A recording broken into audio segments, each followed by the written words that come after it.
नमस्कार. गोष्टीची स्टोरीमध्ये परत एकदा आपलं स्वागत आहे. युधिष्ठिराने मुंगसाला 3 प्रश्न विचारले. देवाची खरी भक्ती कोणती आहे? माणूस सगळ्यात मोठी चूक काय करतो? आणि म्हातारपणासाठी तरुणपणी कोणती 4 कामे माणसांनी करून ठेवायला पाहिजेत? तर ही तेव्हाची गोष्ट आहे जेव्हा पांडवांनी महाभारताचे युद्ध जिंकले होते. युधिष्ठिराचा हस्तिनापूरचे महाराज म्हणून राज्याभिषेक झालेला होता. यानंतर धर्मराज युधिष्ठिराने राजसूय यज्ञ केला होता. या प्रसंगी युधिष्ठिराने सगळे प्रजाजन साधू संत यांना भरपूर भोजन दक्षिणा देऊन संतुष्ट केले होते. खूप दानधर्म केला होता. सगळीकडे युधिष्ठिराची स्तुती जय जयकार चालू होता. हे ऐकून युधिष्ठिराला खूप आनंद होत होता. पण त्याचवेळी त्याला अहंकार पण होतो. आणि अहंकारवश युधिष्ठिर राजसभेत सगळ्यांसमोर म्हणाला की मी जेवढा मोठा यज्ञ केलेला आहे याआधी कोणत्याही राजाने असा यज्ञ केला नाहीये आणि यानंतरही कोणीही राजा करू शकणार नाहीये. युधिष्ठिराचे हे बोलणे तिथे उपस्थित असलेले भगवान श्रीकृष्ण पण ऐकतात. त्यांना हे अहंकारयुक्त बोलणे ऐकून वाईट वाटते. कारण माणसाला धन दौलत सत्ता मिळाली की माणूस आपोआप अहंकाराच्या अधीन होतो. आपली सत्सद विवेक बुद्धी हरवून बसतो आणि हे सगळं मी केलं असा त्याला अहंकार होतो. आणि इथूनच त्याच्या पतनाची सुरुवात होते. आणि जेव्हा त्याचं नुकसान होतं पराजय होतो तेव्हा तो देवाला दोष देतो. म्हणजे चांगलं झालं तर मी केलं आणि वाईट झालं तर देवाने केलं असं मनुष्य म्हणत राहतो. खरं तर माणसाच्या हातात काहीच नाहीये. त्याला देणाराही सर्वशक्तिमान सर्वश्रेष्ठ परमेश्वर आहे आणि त्याचे दिलेले काढून घेणाराही तोच आहे. पण मनुष्य विनाकारण स्वतःलाच करता करविता आणि श्रेष्ठ समजतो आणि दुःख प्राप्त करून घेतो. तर त्यावेळी युधिष्ठिराच्या दरबारात एक मोठे मुंगूस अचानक येते. त्या मुंगसाचे अर्धे शरीर सोनेरी असते तर बाकीचे अर्धे भुरा रंगाचे असते. सगळे त्याच्या सोनेरी शरीराकडे आश्चर्याने बघतच असतात. तेवढ्यात अजून एक आश्चर्य होते. ते मुंगूस मनुष्याच्या भाषेत राजाशी बोलू लागते. ते मुंगूस म्हणते, राजा, तू महान यज्ञ केला आहेस हा तुझा गैरसमज आहे. कुरुक्षेत्री एक ब्राह्मण राहत होता. त्याच्या पावशेर सातूच्या पिठाच्या केलेला दाना एवढं सुद्धा तुझा हा यज्ञ नाहीये. हे ऐकून सगळे अचंबित होतात. तिथे उपस्थित असलेले आणि यज्ञाने संतुष्ट झालेले ऋषी ब्राह्मण प्रजाजन सगळे त्या मुंगसाभोवती जमा होतात आणि त्याला म्हणतात, तू असे कसे बोलू शकतोस? धर्मराज युधिष्ठिराने खूप दानधर्म केला आहे, खूप अन्नदान केले आहे, मोठा यज्ञ केला आहे. याचे साक्षीदार आम्ही आहोत. सगळीकडे त्याची वाहवा होतीये आणि तुला ह्या यज्ञात कमतरता दिसतीये. असं कसं काय? तेव्हा मुंगूस म्हणते, ठीक आहे, मी तुम्हाला माझा स्वतःचा अनुभव सांगतो. त्या ब्राह्मणाची कथा ऐकून तुम्हाला मी काय सांगतो त्याची सत्यता समजेल. कुरुक्षेत्री एक गरीब ब्राह्मण त्याची पत्नी मुलगा आणि सुनेबरोबर राहत होता. पूजा अर्चना आणि भिक्षा मागून ते आपले आयुष्य जगत होते. एकदा कुरुक्षेत्री खूप दुष्काळ पडतो. विहिरीतील नदी तलावातील पाणी सुकून जाते. शेतीतील पिके पाण्याअभावी जळून जातात. सगळीकडे अन्नधान्याची टंचाई निर्माण होते. त्यामुळे त्या ब्राह्मणाला मिळणारी भिक्षा पण कमी होते. कधी कधी 2-3 दिवस ते कुटुंब उपाशीच राहायचे. जर भिक्षा मिळाली तर दिवसातून 1 वेळेसच ते कुटुंब जेवायचे. एकदा 4 दिवस त्यांना खायला काहीच मिळाले नाही. 4 दिवसानंतर पावशेर सातू त्या ब्राह्मणाला मिळाले. तो आनंदाने घरी आला. त्या सातूचे पीठ बनवून त्याच्या पत्नीने 4 भाकरी बनवल्या आणि प्रत्येकाला 1-1 भाकरी त्यांनी वाटून दिली.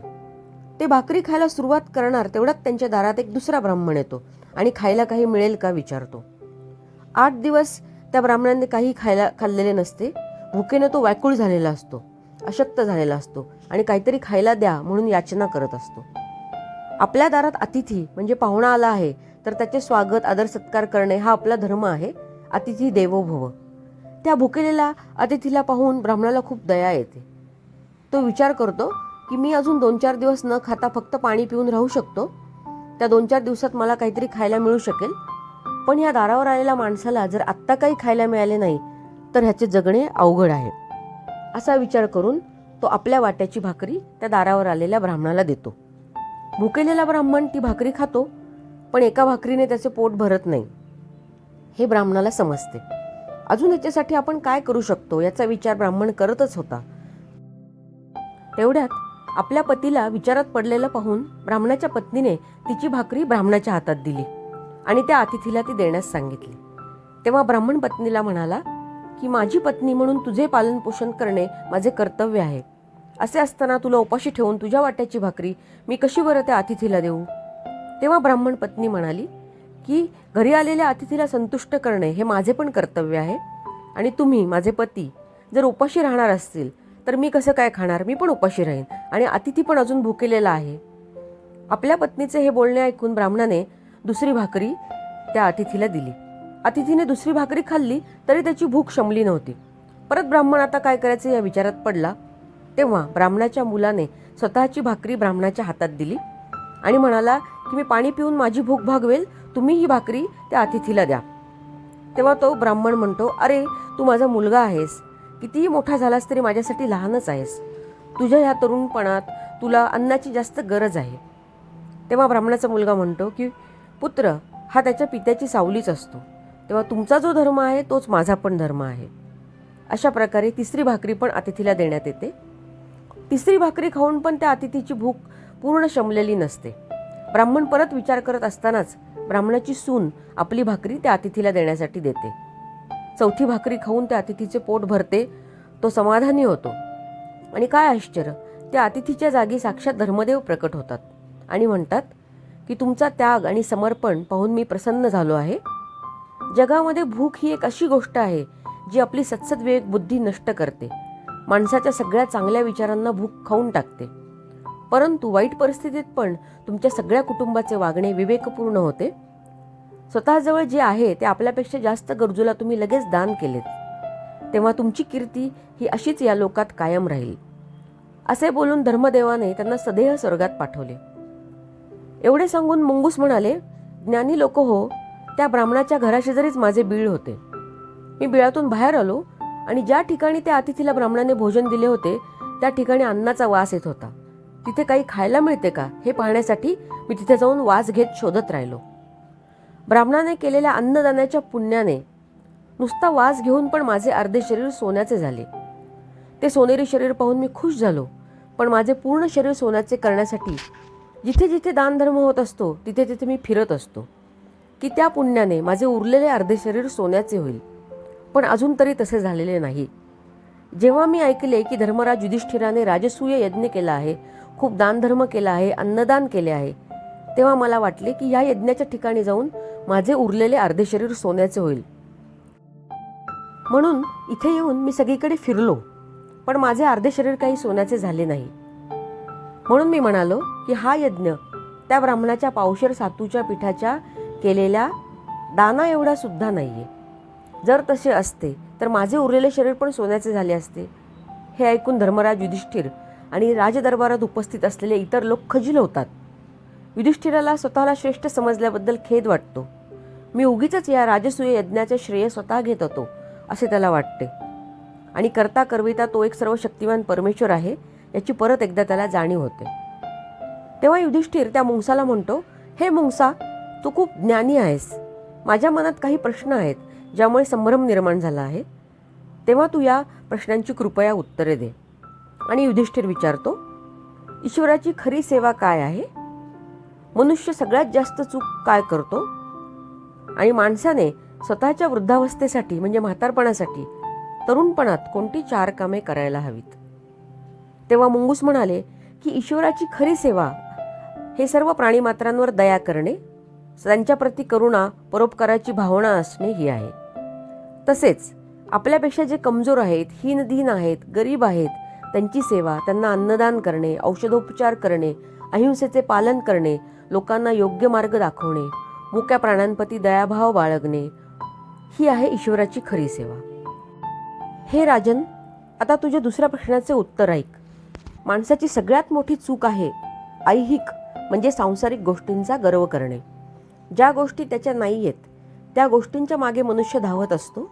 प्रत्येक गोष्ट मी केली, मी मिळवली असा त्याला गर्व होतो. तो स्वतःलाच प्रत्येक गोष्टीचा करता करविता समजतो. खरं तर करता करविता तो सर्व शक्तिमान परमेश्वर आहे हे त्याच्या लक्षातच येत नाही. आता तुझ्या तिसऱ्या प्रश्नाचे उत्तर आहे, माणसाला स्वतःच्या म्हातारपणासाठी 4 गोष्टी करायला हव्यात. एक म्हणजे धनसंचय. म्हातारपण चांगले जावे असे वाटत असेल तर धन हे हवेच. दुसरे म्हणजे आपल्या मुलांना चांगले संस्कार देणे, त्यांच्यासमोर आपले चांगले उदाहरण ठेवणे. कारण आपण जसे वागत असतो ते मुले बघतात आणि तसेच अनुकरण करतात. तिसरे म्हणजे देवाचे नाव घेण्याची सवय, ज्यामुळे पुण्य प्राप्त तर होतेच, पण परमेश्वरावरील आपली श्रद्धा वाढते आणि या श्रद्धेमुळे आयुष्यातील कठीण प्रश्न सोडवताना मनुष्य लगेच नाउमेद होत नाही. आयुष्याच्या प्रश्नांकडे मनुष्य सकारात्मकतेने बघतो. चौथे म्हणजे आपल्या शरीराचा व्यायाम, प्राणायाम, यामुळे शरीर तंदुरुस्त राहते आणि एका तंदुरुस्त शरीरात तंदुरुस्त मन राहते. आपल्या शरीराची आपल्याला नीट ओळख हवी, त्याला काय चालते काय नाही हे आपल्याला नीट माहीत हवे. तसेच सहनशीलता हा गुणसुद्धा म्हातारपणी खूप उपयोगी पडतो. म्हातारपणी पण सतत कार्यरत राहावे, आवडीचे, तब्येतीला झेपेल असे काही ना काही काम करत राहावे. तरुणपणी जर आरामात वेळ घालवला असेल तर म्हातारपणीचा काळ हा कष्टप्रद असतो. याचा अर्थ कमी हालचालीमुळे शरीराला काही ना काही आजार होतात. शरीराला, मनाला थोडासुद्धा कष्टाची सवय राहत नाही, त्यामुळे सतत कार्यमग्न राहणे चांगले. तर ही युधिष्ठिराच्या प्रश्नांची उत्तरं मुंगसाने त्याला दिली, जी आपल्यालासुद्धा खूप लागू आहेत.